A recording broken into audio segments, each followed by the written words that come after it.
Assalamualaikum dear students, I am here with a new lecture of second year chemistry, chapter number 9 aromatic hydrocarbons. Last हम electrophilic substitution reaction के कुछ mechanism study कर रहे थे, जिसमें एक और मैकेनिज्म है सल्फोनेशन, जो कि आज हम स्टडी करेंगे. सल्फोनेशन मीन्स कि आप बेंजीन में सल्फ्यूरिक एसिड ऐड करवा रहे हो, तो ऐसे रिएक्शन को आप क्या नाम दे रहे हो? सल्फोनेशन का. जैसे कि हमने स्टडी किया लास्ट टॉपिक्स में भी कि बेंजीन इलेक्ट्रोफिलिक सब्स्टिट्यूशन रिएक्शंस देता है, ठीक है, बिकॉज बेंजीन के पास इलेक्ट्रॉन्स हैं और इलेक्ट्रोफाइल फेवरेबली आके अटैक करेगा बेंजीन पे, और क्या बनेगा? Electrophilic substituted product. अब सबसे पहले जब भी आपसे मैकेनिज्म पूछा जाए, आप जनरल रिएक्शन लिखोगे और फिर आप मैकेनिज्म की तरफ आओगे. जनरल रिएक्शन अगर हम देखें तो बेंजीन में जब हम कंसनट्रेटेड सल्फ्यूरिक एसिड ऐड करते हैं, टेम्परेचर कितना लिया हमने? 80 डिग्री से टेम्परेचर. तो जो प्रोडक्ट आ रहा है उससे आप क्या कह रहे हो? Benzene sulphonic acid. मीन जो सल्फोनिक ग्रुप है सल्फ्यूरिक एसिड से, वो बेंजीन पे जाके अटैच होता है और क्या बनता है? Benzene sulphonic acid.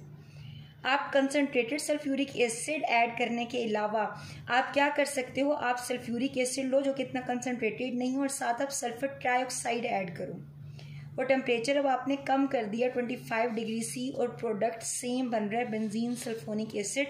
Sulphonic group आके लग रहा है यहाँ पे, राइट. अब यहाँ पे एक MCQ अक्सर आ जाता है, डेट SO3 एंड H2SO4, इन दोनों का अगर आप कॉम्बिनेशन देखो तो क्या बनता है? H2S2O7. इसको आप ओलियम भी कहते हैं, right. Combination of sulphur trioxide and sulphuric acid, इसको आप क्या कहते हो? ओलियम. सो आपने सल्फ्यूरिक एसिड को सल्फर ट्राइऑक्साइड की प्रेजेंस में ऐड किया तो भी बेंजीन सल्फोनिक एसिड मिला, और अगर आप जनरल सिर्फ कंसनट्रेटेड सल्फ्यूरिक एसिड ले रहे हैं तब भी आपको क्या मिलेगा? तब भी आपको बेंजीन सल्फोनिक एसिड मिलेगा. अब अगर हम मैकेनिज्म की तरफ आएं तो मैकेनिज्म में पहला स्टेप क्या है? हमने स्ट्रॉन्ग इलेक्ट्रोफाइल को जनरेट करना है. स्ट्रॉन्ग इलेक्ट्रोफाइल को हम कैसे जनरेट कर सकते हैं? हमने जैसे लास्ट भी देखा कि हम कैटलिस्ट का रिएक्शन अपने रिएजेंट के साथ करवाते हैं और स्ट्रॉन्ग इलेक्ट्रोफाइल जनरेट करते हैं. अब अगर आप इस रिएक्शन में देखिए, सल्फोनेशन रिएक्शन में, तो यहाँ पे हमारा कैटलिस्ट भी सल्फ्यूरिक एसिड है जो रिएक्शन को कैटलाइज कर रहा है, और रिएजेंट भी H2SO4 ही है. तो आपने H2SO4 ले लिया, 2 मॉलिक्यूल्स लिए. अब होगा क्या इसमें से अगर हम देखें तो HSO4 negative hydrogen sulphate remove हुआ एज अ बाय प्रोडक्ट.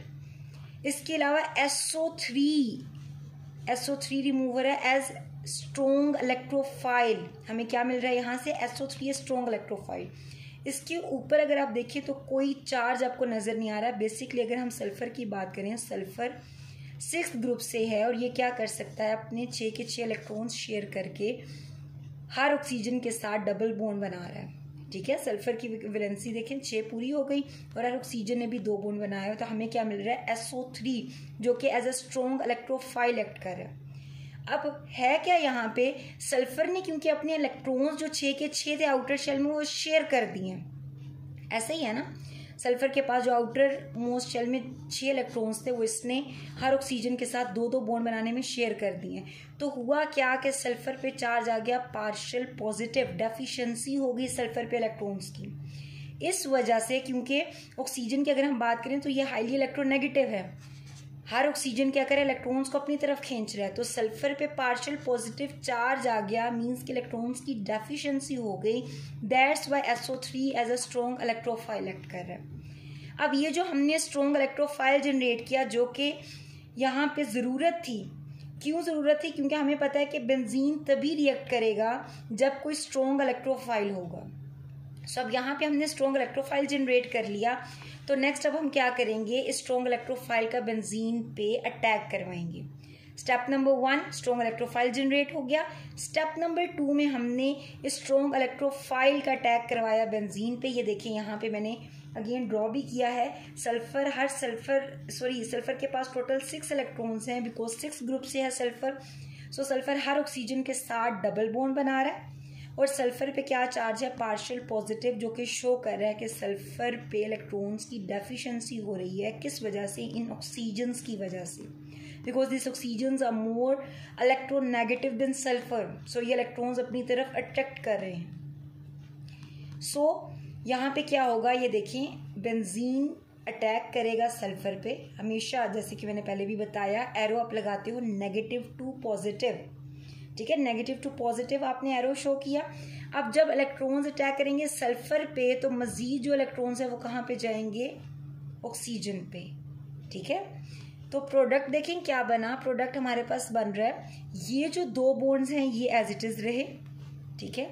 अब ये वाला जो पूरा बॉन्ड है, ये जो आपको यहाँ पे बॉन्ड नजर आ रहा है कार्बन कार्बन के दरमियान, ये बॉन्ड यूज हो गया बॉन्ड बनाने में इस कार्बन और सल्फर के दरमियान, ऐसा ही है। सो कार्बन और सल्फर के दरमियान बॉन्ड डेवलप हुआ, ये बॉन्ड स्टैब्लिश हो चुका है, और सल्फर के साथ डबल बॉन्ड ओ, ये double bond O as it is, ये double bond O as it is. अब ये वाला जो ऑक्सीजन है, ये क्योंकि एक पाइप बॉन्ड पूरा जो दो इलेक्ट्रॉन से ये ऊपर ऑक्सीजन के पास आ गए, ऑक्सीजन हाईली इलेक्ट्रोनेगेटिव है, ये इलेक्ट्रॉन्स को अपनी तरफ अट्रैक्ट करेगा, तो ये देखें सिंगल बॉन्ड रह गया और ऑक्सीजन पे नेगेटिव चार्ज है। ये नेगेटिव चार्ज किस वजह से है, बिकॉज ऑक्सीजन ने पूरा बॉन्ड अपनी तरफ खींच लिया, तो ऑक्सीजन पे क्या चार्ज हो गया, नेगेटिव। याद रखिएगा स्टूडेंट्स, ऑक्सीजन 6th ग्रुप से है।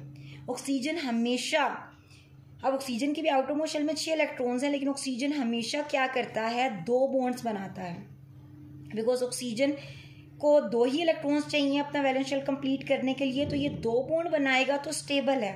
अगर एक बॉन्ड बना रहे ऑक्सीजन तो ऑक्सीजन पे चार्ज क्या आएगा, नेगेटिव। तो यहाँ पे भी आपको ऑक्सीजन पे क्या चार्ज नजर आ रहा है, नेगेटिव चार्ज नजर आ रहा है। सल्फर की अगर हम बात करें तो सल्फर के बॉन्ड अभी भी कितने, 1 2 3 4 5 एंड 6, यहाँ पे भी 6 थे, ठीक है। सल्फर ने जो बॉन्ड बनाया इस कार्बन के साथ, ठीक है, ये वाला बॉन्ड जो ग्रीन आपको नजर आ रहा है, पाई बॉन्ड है बेंजीन का, ये यूज हो गया कार्बन और सल्फर के दरमियान बॉन्ड बनाने में, तो साथ ही साइमल्टेनियसली नेक्स्ट जो बॉन्ड है वो ऑक्सीजन पे ट्रांसफर हो गया और ऑक्सीजन पे नेगेटिव चार्ज आया। अब यहाँ पे देखें तो इस कार्बन की तो वैलेंसी पूरी है, ये कार्बन कितने बॉन्ड बना रहा है, 1 2 3 एंड 4th इसके पास है हाइड्रोजन। हर बेंजीन की अगर हम 6 कार्बन की बात करें, हर कार्बन के पास एक हाइड्रोजन है। लेकिन अगर आप इस कार्बन को देखें, एडजेसेंट कार्बन को, तो इसने कितने बॉन्ड्स बनाए हुए हैं, 1 2, और तीसरे इसके पास है हाइड्रोजन। इस कार्बन ने कितने बॉन्ड्स बनाए हैं, 3। इस वजह से इस कार्बन पे चार्ज क्या आएगा, पॉजिटिव। और ये जो हमारे पास कॉम्प्लेक्स बना है इसको आप क्या कहते हो, सिग्मा कॉम्प्लेक्स या बेंजीनोनियम आयन। सो सेकेंड स्टेप में हमने क्या किया, हमने स्ट्रॉन्ग इलेक्ट्रोफाइल का अटैक करवाया बेंजीन पे, और क्या जनरेट हुआ, सिग्मा कॉम्प्लेक्स। अब सिग्मा कॉम्प्लेक्स अगर हम देखें तो ये जो कॉन्जुगेशन थी यहाँ पे ये लूज हो गई, हमें इस कॉन्जुगेशन को रीगेन करना है, स्टेबिलिटी रीगेन करनी है, इस पॉजिटिव को ख़त्म करना है, ठीक है, बिकॉज ये पॉजिटिव क्या शो करे, this is not stable complex. So अब क्या होगा, थर्ड स्टेप की अगर हम बात करें, सो स्टूडेंट थर्ड स्टेप में अगर हम देखें तो हाइड्रोजन सल्फेट जो कि फर्स्ट स्टेप में जनरेट हुआ था एज अ बाय प्रोडक्ट, ये हाइड्रोजन सल्फेट एक्ट करेगा एज अ बेस, और ये क्या करेगा, ये इस सिग्मा कॉम्प्लेक्स में से जिस कार्बन की अगर हम बात करें, जिस कार्बन के साथ सल्फर ट्राइऑक्साइड आके अटैच हुआ था, इसके साथ हाइड्रोजन भी तो है ना, ये hydrogen sulphate as a base act कर रहा है, मींस ये हाइड्रोजन को एक्सेप्ट करेगा, हाइड्रोजन अपने इलेक्ट्रॉन्स पीछे छोड़ के जा रहा है, ऐसा ही है, इसीलिए हम कह रहे हैं ना हाइड्रोजन रिमूव हो रहा है as a proton H positive की फॉर्म में, तो पीछे जो ये अपना बॉन्ड छोड़ के जा रहा है, ये बॉन्ड क्या आ जाएगा, ये वापस आएगा कार्बन कार्बन के दरमियान, ठीक है, कार्बन कार्बन के दरमियान बॉन्ड स्टैब्लिश हो गया।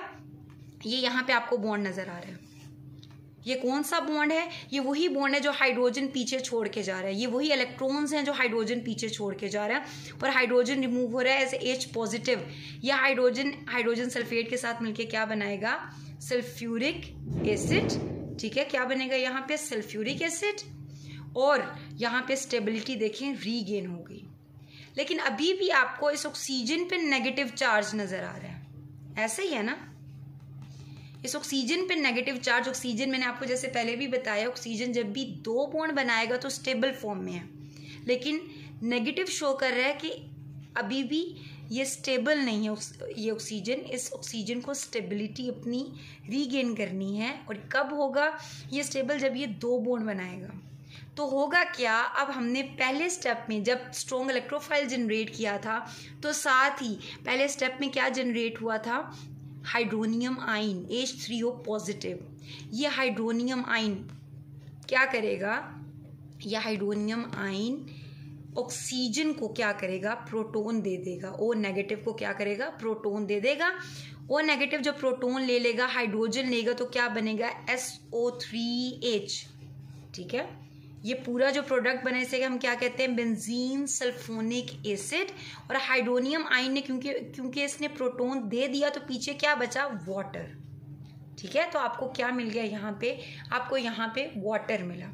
सो इस तरह पूरे सल्फोनेशन का अगर हम मैकेनिज्म देखें तो ये सेम है जैसे कि नाइट्रेशन एंड हैलोजिनेशन स्टडी किया था, जिसमें हमने पहले स्टेप में स्ट्रॉन्ग इलेक्ट्रोफाइल जनरेट किया, सेकेंड स्टेप में इलेक्ट्रोफाइल का अटैक करवाया बेंजीन पे, एंड थर्ड स्टेप में हमने सिग्मा कॉम्प्लेक्स में जो अनस्टेबिलिटी आ गई थी उस स्टेबिलिटी को रीगेन किया।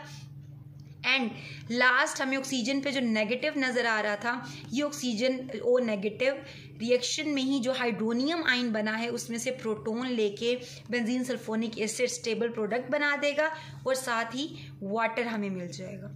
और अगर यहाँ पे देखें तो आपको ये लास्ट स्टेप में सल्फ्यूरिक एसिड जो कैटलिस्ट था ये मिल गया, मीन्स कैटलिस्ट भी रीजनरेट हो गया है।